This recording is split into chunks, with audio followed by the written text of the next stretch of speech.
आज के इस वीडियो में हम जानेंगे कि गौतम बुद्ध कैसे अपने शिष्यों को ज्ञान बढ़ाने के बारे में बताते थे। यह ज्ञान खुद को जानने का ज्ञान है, खुद को समझने का ज्ञान है। यह वीडियो आपकी ज़िंदगी में बहुत ही महत्वपूर्ण है और इस वीडियो से आपको बहुत कुछ सीखने को मिलेगा। कैसे अपने ज्ञान को बढ़ा सकते हैं, वीडियो को समझने के लिए अंत तक बने रहें। एक दिन गौतम बुद्ध अपने शिष्यों के साथ वन से गुजर रहे थे। पतझड़ का मौसम था, पेड़ के सारे पत्ते जमीन पर गिरे हुए थे और जमीन पत्तों से पूरा भरा हुआ था। उन पत्तों को देखकर बुद्ध अपने शिष्यों से बोले, यह वन कितना सुंदर लग रहा है, क्या तुम इस वन की सुंदरता को देख रहे हो? सभी शिष्यों में से एक शिष्य बोला, क्षमा करें गुरुदेव, लेकिन यहाँ तो केवल पत्ते ही पत्ते दिखाई दे रहे हैं, इसमें आपको भला कैसी सुंदरता दिखाई दे रही है? बुद्ध शिष्यों से कहते हैं, सुंदरता का संबंध बाहर से नहीं अंदर से होता है। यदि तुम्हारा मन सुंदर है तो तुम्हें बाहर की हर चीज़ सुंदर ही दिखाई देगी, और अगर तुम्हारा मन और हृदय घृणा से और लालच से भरा हुआ है तो तुम्हें कुछ भी अच्छा नहीं दिखाई देगा।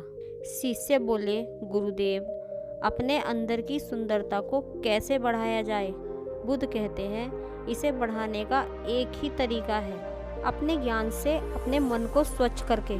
फिर शिष्य कहते हैं कि ज्ञान का भंडार तो आप ही हैं गुरुदेव, और आपका दिया हुआ ज्ञान ही हमारा उद्धार कर सकता है। भगवान गौतम बुद्ध मुस्कुराते हैं और अपने दोनों हाथों से सूखे हुए पत्तों को उठा लेते हैं और अपने शिष्यों से पूछते हैं कि मेरे प्यारे शिष्यों, क्या तुम बता सकते हो कि इस वन में ज़्यादा पत्ते हैं या मेरे हाथों में? बुद्ध की बातें सुनकर शिष्य हंसने लगते हैं, क्योंकि बुद्ध का प्रश्न ही बच्चों वाला था। सभी शिष्यों में से एक शिष्य बोला, ये कैसा प्रश्न है गुरुदेव? इस वन के पत्तों की तुलना में आपके हाथों में तो पत्ते बहुत कम हैं। बुद्ध उस शिष्य को अपने पास बुलाकर वह पत्ते उसके हाथ में रख देते हैं और कहते हैं, इन पत्तों की तरह ही इस संसार में ज्ञान का भंडार भरा हुआ है।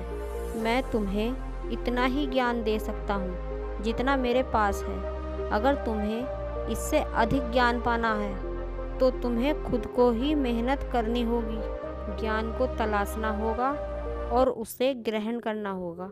गौतम बुद्ध समझाना चाहते हैं कि इस दुनिया में सबसे पहले शुरुआत थोड़े से ही होती है, लेकिन अगर आप ज़्यादा पाना चाहते हो तो थोड़ा समय लगेगा और आपको खुद ही मेहनत करनी होगी।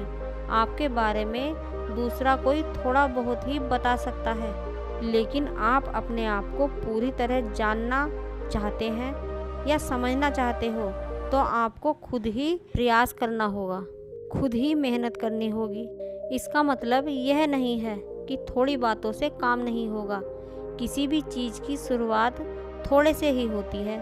मेरी एक बात हमेशा याद रखना, दूसरों की सहायता ज़रूर लो, लेकिन दूसरों के भरोसे बैठे रहना गलत है। दोस्तों, इस कहानी से अगर आपको कुछ सीखने को मिला हो तो ऐसी ही कहानी पाने के लिए वीडियो को लाइक और चैनल को सब्सक्राइब करना न भूलें। फिर मिलेंगे ऐसी ही ज्ञानवर्धक कहानी के साथ। तब तक के लिए धन्यवाद।